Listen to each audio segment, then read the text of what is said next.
Hello chess fans, today I wanted to look at Mamedryarov's secret weapon against the Queen's Gambit. And today I'm going to look at a game between Mamedryarov and Magnus Carlsen in which he manages to get a winning position in just 20 moves against the world champion. I'm then going to look at some of the theory of the opening itself and how I think it can be a very good surprise weapon on all levels, especially the Super GM level. So d4, d5, c4, and here Mamedryarov plays his now signature move. It might as well be called the Shakhriyar variation, which is c5. The Austrian defense. A very nice move that is very tricky. Here Magnus decides to continue with c takes d4, which is the main line, and after queen takes d4, knight f3 to defend the pawn. And the main idea is after c takes d4, the idea is to go knight c3, using the fact that if takes here, the queen would be hanging. The queen goes to pin the knight, and after takes knight f6, here Mamedryarov has had this position 6 times, and in all 6 times his opponent went g3, and after e5, knight b3, queen c7, bishop g2, the position was a little better for white, but the statistics are overwhelmingly in favor of black here, with black scoring 37% to white's 20% in the master database, which is not supposed to happen in any opening pretty much. White is always supposed to have a better position. But instead we saw queen takes d4, going for a more Magnesian style game. And after queen takes d4, knight takes d4, we see that Magnus kind of just has a slight advantage with the knight in the center. But we're going to see that this knight is actually going to be just targeted by white's pawns, black's pawns, mainly e5 is going to come with tempo. So black here has already equalized in my opinion. Bishop d7 to prevent knight b5 and develop a piece, e4, knight c6, attacking the knight, and if knight b5, rook c8 would now cover the c7 square. Bishop e3, and we see e5 coming with tempo, and here black has completely equalized. After knight b5, we see the expected move, rook c8, and notice this pawn can't be captured because there's problems with the back rank, and there's also problems with allowing the rook to c2. For example, if takes, rook c2 is already much better for black. So instead we see knight d2, which is a mild inaccuracy. Something like bishop e2 or f3 would have been better. The knight can still go to c3 in the future. So here Mamedryarov plays knight f6, f3, defending the pawn. Maybe bishop b4 was a possible threat. a6, kicking away the knight, knight c3. And here what Mamedryarov should do is go knight d4, threatening to go knight c2. And after rook c1, we see after bishop e6, pretty much all of black's pieces are better here. This knight is horrible, it has no squares. This bishop is very bad. And this bishop has a nice square on b4 or on e7. So here black would be better. Instead, Mamedryarov played b5, which looks to play b4, and is also a very natural move. Knight d4 coming next. a4, knight d4, defending the pawn, also threatening knight c2. Bishop d3, defending that c2 square, b takes a4. Notice that it's really not easy for black to capture, because then they would have to forfeit the bishop pair. So instead, Magnus decides to forfeit the bishop pair a different way, but he didn't realize probably that this pawn was kind of off limits. After e takes, Magnus was forced to play knight e2 here, because if he were to take on a4, after bishop takes a4, rook takes e4, rook c1 would actually just be game over after white loses the rook. So instead, Magnus plays knight e2 here. And after bishop b4, we see that Magnus's position is kind of paralyzed, especially after knight takes d4. The reason why bishop b4 is so good is because we have this nice move. See if you can find it. a3, beautiful move, and if takes here, Magnus has this nice, Shakhriyar has this nice fork with bishop c3, and so they can't take here, so Magnus plays king e2, trying to keep the king close to the pawn, and after b takes e4, rook takes e6, this position is -2 for black, and completely winning. So we see Shakhriyar Mamedryarov with the opening novelty, destroying Magnus Carlsen in just 20 moves. So here we see rook c1, rook d1, all good so far, castles. Black just has this monster pawn right here, and white can't really stop it. So here we see knight b3 attacking the rook. You don't have to defend the rook because we are going to win with promotion of the pawn. Here we see rook b6 attacking the bishop, bishop f8, just defending the back rank and also just getting the bishop out of the way. Notice the pawn isn't attacked because the knight protected it. Knight a5 attacking the pawn now.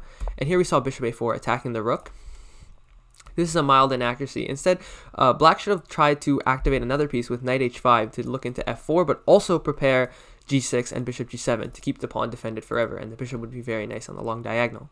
So here we see bishop a4, rook f1, bishop a3 defending the pawn, knight ac4 attacking the pawn, and this one, knight d7. If we were to take the bishop, we would take the rook, rook a6, and here we see finally that Shakhriyar kind of collapsed in the position. The position was extremely difficult. Knight c5 was the only move to keep any advantage, but then after takes, this is what Mamedryarov likely saw, but it's really hard to see that you have knight c5 here, and there's really no way to keep the position alive for white. For example, if white were to go knight a b1, knight takes d3, and h5, and the position is pretty much zugzwang. They can't move the knight here because we win this. They can't move this other knight because then we would take this. They can't really move this king because then we would come in with rook c2, so this is just zugzwang, and black would be completely winning. So instead, we see takes on f1, a very human move, and after knight c5, we see the same thing happen, except with a pair of rooks off the board, which looks even better, but here white can actually hold. And we see black get into this endgame, and this endgame is in fact winning for black, but it is nearly impossible to win, and especially against Magnus, one of the greatest endgame players of all time, you're not going to win this. Knight e3, rook b2, you have to have immense precision here. And the main thing you have to do is just try not to commit your pawns as early as possible, because after g6, knight f3, f6 was already demised because we need to trade as little pawns as possible. Magnus's plan is just to trade the pawns, and the game is an easy draw if we have pawn and knight versus rook. And here Magnus gets to trade the pawns, and yeah, the game is just pretty much an easy draw from here. Mamedryarov tries to play it on a little longer, but okay, it's a draw. So a very nice game by Mamedryarov, and now we're going to be looking at the theory. So after c4, we saw what happens on c5.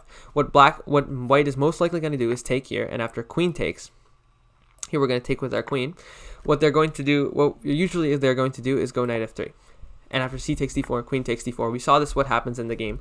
And the main move would be knight c3, and we already went over this. So now, let's look at other options they have. First, instead of that, they could also take this pawn. Now, this is considered a mistake because after d4, we have a better Albin counter gambit. For example, in the Albin counter gambit, after e takes d4, we see we've lost our e pawn, which is a little bit more crucial than losing our c pawn. We're more willing to lose our c pawn because now we control more of the center, and after e5, here black is supposed to be equal. And it's a very fun position. So instead of that, what I often see most players do is after, for example, c5, they will play knight f3, which is a little bit of a passive move. And here you have a few options.